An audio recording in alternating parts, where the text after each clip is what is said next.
একটা রাত ইবাদত করলে আপনি হাজার হাজার মাসের নেকি পাচ্ছেন, এই সুযোগটাকে ছেড়ে দেওয়া যায়?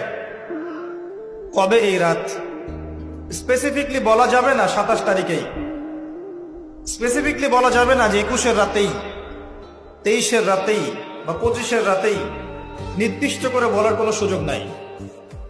নবী সাল্লাল্লাহু আলাইহি ওয়াসাল্লাম লাইলাতুল কদর আমি পেয়েছি, কপালে কাদামাটি ছিল, বৃষ্টি হচ্ছিল, তার মানে ওই রাতে বৃষ্টি হতে পারে, ওই রাতে বৃষ্টি হতে পারে। লাইলাতুল কদরের আলামত রাতের বেলা বৃষ্টি হতে পারে। বৃষ্টি হয়েছে, তিনি নামাজ পড়েছেন, কপালের মধ্যে কাদা লেগেছিল, তিনি বের হয়েছেন, সাহাবীদেরকে বলবেন কোন রাতটা লাইলাতুল কদর, আজকের রাতটা লাইলাতুল কদর, এটা বলতে বের হয়েছেন। বের হয়ে দেখছেন দুজন মুসলিম আপোষে ঝগড়া করছে। লিসেন টু মি, দুজন মুসলিম আপোষে ঝগড়া করছে। আমরা বলি না যে মুসলিমদের মাঝে ইখতিলাফগুলো রহমত, আমরা বলি না?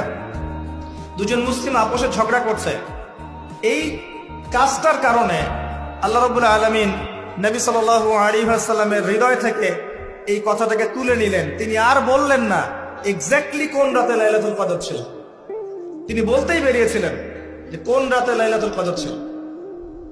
আমাদের ইখতিলাফের কারণে আমরা সেই নির্দিষ্ট রাতটাকে হারিয়ে ফেলেছি, তবে এর মধ্যেই খায়ের আছে।